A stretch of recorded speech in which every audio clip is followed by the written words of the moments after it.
அனைத்து விதமான பிரச்சனைகளுக்கும் 11 நாட்களில் தீர்வு காண ஸ்ரீ மாரியம்மன் ஜோதிட நிலையம். தொடர்புகளுக்கு 0091 990 816 585 6. 4 ராஜாங்க அமைச்சர்களின் பதவிகளை பறித்த ரணில் ஆதரவு வழங்காமையே காரணமாம். அதிரடியாக பதவி விலகிய ஊவா மாகாண ஆளுநர். நாட்டை கொள்ளையடித்தவர்களே ரணில் பக்கம் உள்ளனர் என்கின்றார் அனுர. ஜனாதிபதி வேட்பாளர் ஒருவர் மீது தாக்குதல் திட்டம். ரணில் அனுர ஒப்பந்தம் அம்பலம் பகிரங்கப்படுத்திய சஜித் பிரேமதாஸ். தமிழர்களை முட்டாளாக்கும் ரணில் நாமல் பகிரங்க குற்றச்சாட்டு. காணி போலீஸ் அதிகாரம் இல்லாமல் 13 கொண்டுவர ரணில் முயற்சி. தேசபந்து தென்னகோ நாட்டை விட்டு தப்பிச் சென்றாரா மறுக்கும் போலீஸ் தலைமையகம்.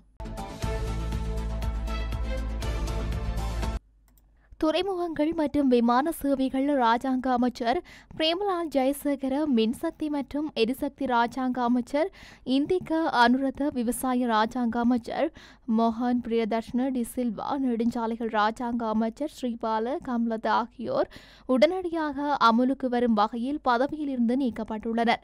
இலங்கை ஜனநாயக சோசலிச குடியரசு அரசமைப்பின் 47 கீழ் 3வது பிரிவின் கீழ் ஜனாதிபதிக்கு வழங்கப்பட்டுள்ள அதிகாரங்களின் அடிப்படையில் உடனடியாக அமுலுக்கு வரும் வகையில் இவர்கள் பதவி நீக்கப்பட்டுள்ளமை குறிப்பிடத்தக்கது.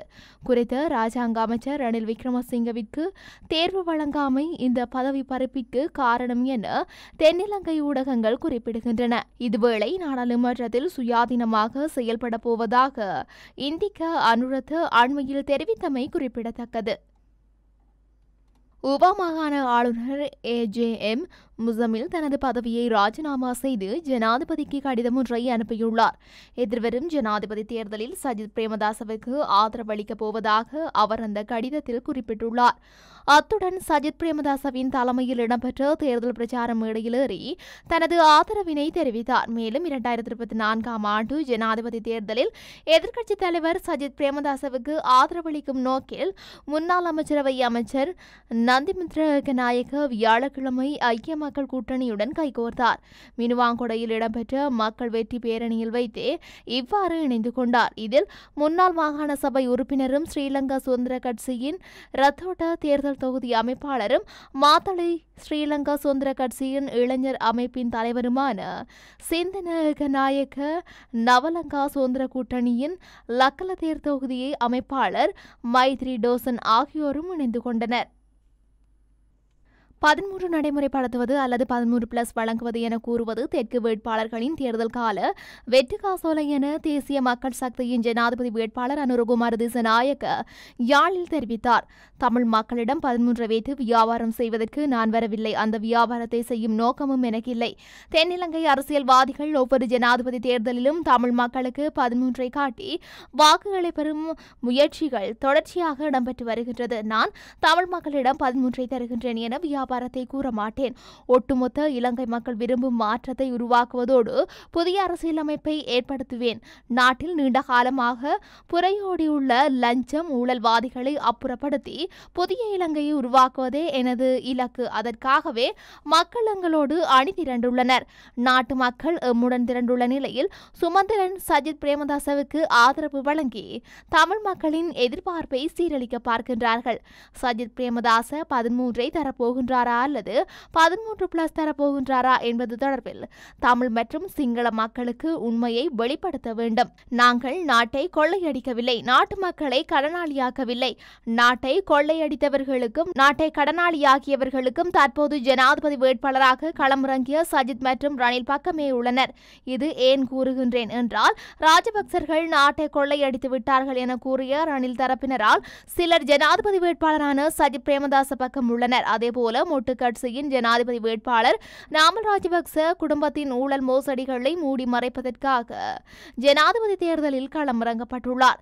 இவருடன் ஊழல் மோசடிகளை தடுப்போம் என கூறி வந்த ஜனாதிபதி வேட்பாளர் ரணில் விக்ரமசிங்க பக்கத்தில் இருந்த சிலர் நாமல் ராஜபக்சவின் பக்கத்துக்கு சென்றுள்ளனர் என்றார்.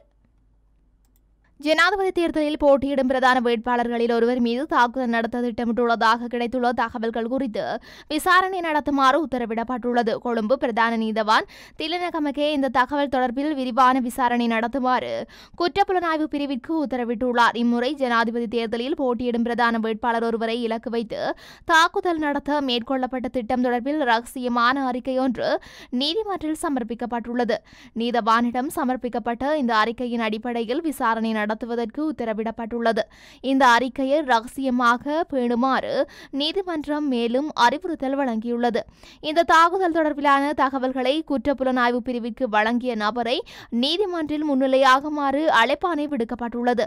இந்த தாக்குதல் குறித்த விசாரணை குறித்து அறிவிக்குமாறு நீதவான் திலினகமகே குற்ற விசாரணை பிரிவிற்கு அறிவித்தார். ஜனாதிபதி வேட்பாளர்களான ரணில் விக்ரமசிங்க மற்றும் அனுரகுமார திசாநாயக்கவிற்கும் இடையில் ஒப்பந்தம் ஒன்று இருப்பது இன்று அம்பலமாகியுள்ளதாக எதிர்க்கட்சித் தலைவர் சஜித் பிரேமதாச தெரிவித்துள்ளார். ஜனாதிபதி வேட்பாளர் அனுரகுமார திசாநாயக்கவிற்கு அளிக்கும் வாக்கு திருடர்களின் அணியை காப்பாற்றும் ரணில் தரப்புடன் அவர்களுக்கு ஒப்பந்தம் இருப்பது நிரூபணமாகியுள்ளது. அவர்கள் ஏன் எங்களுக்கு இவ்வளவு தூரம் அஞ்சுகின்றனர்? அவர்களுக்கு நாம் இந்த நாட்டை முன்னேற்றி விடுவோம் என்ற பயம் உள்ளது. நாம் இந்த நாட்டில் வீடுகளை கட்டுவோம் என்று அவர்களுக்கு பயம். மொத்த உள்நாட்டு உற்பத்தியை அதிகரிப்போம் என்று அவர்களுக்கு பயம். இந்த நாட்டில் உள்ள 10,000க்கும் அதிகமான பாடசாலைகளையும் நாம் ஸ்மார்ட் பாடசாலைகளாக மாற்றுவோம் என்ற பயமும் அவர்களுக்கு உள்ளது. இந்த நாட்டின் சுகாதார சேவையை கட்டியெழுப்புவோம் எனவும் அவர்கள் அஞ்சுகின்றனர். இதனால் தான் ரணில் அனுர ஒப்பந்தம் ஏற்பட்டுள்ளது என தெரிவித்துள்ளார். ஜனாதிபதி ரணில் விக்ரமசிங்கவுக்கும் இலங்கை தமிழரசு கட்சியும் இணைந்து மாகாண சபை தேர்தல்கள் சட்டத்திருத்த சட்டமூலத்தை விவாதத்திற்குட்படுத்தாது நிறைவேற்றி நாசப்படுத்தியுள்ளதாக ஸ்ரீலங்கா பொதுஜன பெரமுனவின் ஜனாதிபதி வேட்பாளர் நாம ராஜபக்ச குற்றம் சுமத்தியுள்ளார். ரணில் மற்றும் தமிழரசு கட்சியின் உறுப்பினர்கள் தங்களது சொந்த அரசியல் காரணங்களுக்காக தவறவிட்ட பொன்னான வாய்ப்பு இதுவென நாமல் ராஜபக்ச வெளியிட்டுள்ள அறிக்கையில் குறிப்பிடப்பட்டுள்ளது. ரணிலும் தமிழ் தேசிய கூட்டமைப்பும் மாகாண சபை தேர்தலை நடத்த விரும்பவில்லை என்பது தெளிவாக தெரிகிறது. ஒவ்வொரு கட்டத்திலும் 13வது திருத்தம் பற்றி அவர்கள் உயர்வாக பேசினாலும் அவர்களின் நடவடிக்கைகள் வேறுபட்ட நிகழ்ச்சி நிரலை வெளிப்படுத்துகின்றது. உண்மையை கூறினால் என்னை வில்லன் என்று முத்திரை குத்துகின்றார்கள். ஆனால் இப்போது உண்மையான வில்லன் யார் என்பதை மக்கள் காண முடியும். நான் தமிழ் மக்களுக்கு உண்மையை சொல்கின்றேன். ஆனால் ரணில் விக்ரமசிங்கவும் இலங்கை தமிழரசு கட்சியும் பொய் கூறுகின்றார்கள். ரணிலுக்கும் எனக்கும் உள்ள வித்தியாசம் இதிலிருந்து தெளிவாக தெரிகின்றது. இலங்கை தமிழரசு கட்சி மீண்டும் மக்களை தோல்வியடைய செய்துள்ளது. ரணில் மீண்டும் தமிழ் மக்களை முட்டாளாக்கியுள்ளார் என்றார். இலங்கை ஜனாதிபதி தேர்தல் சூடுபிடித்துள்ள நிலையில் பிரதான வேட்பாளர்கள் அனைவரும் தங்களின் தேர்தல் விஞ்ஞாபனத்தை வெளியிட்டுள்ளனர். எதிர்வரும் 21ஆம் தேதி தேர்தல் இடம்பெறவுள்ள நிலையில் தங்களுக்கான ஆதரவை திரட்டும் முயற்சிகளில் பிரதான வேட்பாளரான அனைவரும் கடும் பிரச்சாரங்களில் ஈடுபட்டுள்ளனர். இந்த நிலையிலேயே கடந்த வாரங்களில் பிரதான வேட்பாளர்கள் அனைவரும் தங்களின் தேர்தல் விஞ்ஞாபனத்தை வெளியிட்டனர். இதில் ஜனாதிபதி வேட்பாளர் ரணில் விக்ரமசிங்க வெளியிட்டுள்ள தேர்தல் விஞ்ஞாபனத்தில் 13வது திருத்தத்தை முழுமையாக அமல்படுத்துவதுடன் தமிழ் வடக்கு கிழக்கிற்கு காணி மற்றும் போலீஸ் அதிகாரங்களை பகிர்ந்தளிப்பதை நிறுத்தியுள்ளனர். அரசமைப்பின்படி மாகாண சபைகளுக்கு அதிகாரம் பகிர்ந்தளிக்கப்படும் என்றும் ஆனால் போலீஸ் அதிகாரங்களை வழங்குவது புதிய நாடாளுமன்றத்தால் தீர்மானிக்கப்படும் என்றும் அவரின் தேர்தல் விஞ்ஞாபனத்தில் கூறப்பட்டுள்ளது. எவ்வாறாயினும் சுற்றுலா ஊக்குவிப்பு, தொழில் பயிற்சி உட்பட மாகாண சபைகளுக்கு இருக்கும் சில தேர்ந்தெடுக்கப்பட்ட அதிகாரங்களை அவரின் தேர்தல் விஞ்ஞாபனம் பட்டியலிடுகின்றது. மேலும் யுத்த காலத்தில் இடம்பெற்றதாக கூறப்படும் மீறல்களுக்கு நீதி மற்றும் பொறுப்பு கூறல் பற்றி எதுவும் குறிப்பிடப்படவில்லை என அரசியல் ஆய்வாளர்கள் சுட்டிக்காட்டியுள்ளனர். எவ்வாறாயினும் ரணில் விக்ரமசிங்க தனது தேர்தல் விஞ்ஞாபனத்தில் வடக்கில் தண்ணீர் பற்றாக்குறை பல ஆண்டுகளாக நீடிக்கும் பாரிய பிரச்சினை என்பதை ஒப்புக்கொண்டுள்ளார். மேலும் தனது அரசாங்கம் ஏற்கனவே கடல் நீரை நன்னீராக்கும் திட்டத்தை ஆரம்பித்துள்ளதாக அவர் குறிப்பிட்டுள்ளார்.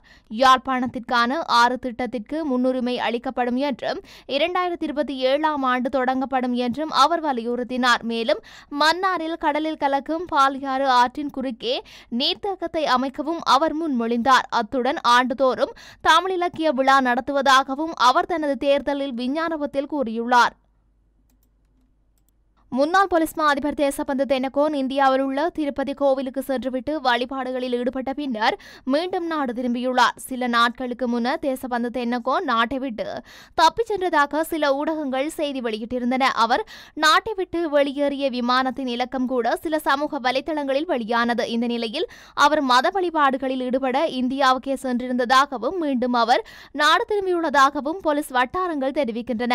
பதில் போலீஸ் மா அதிபராக பணியாற்றிய தேசபந்து தென்னகோன் நீதிமன்ற தீர்ப்பின் பிரகாரம் தற்போது இடைநிறுத்தப்பட்டுள்ளமையும் குறிப்பிடத்தக்கது.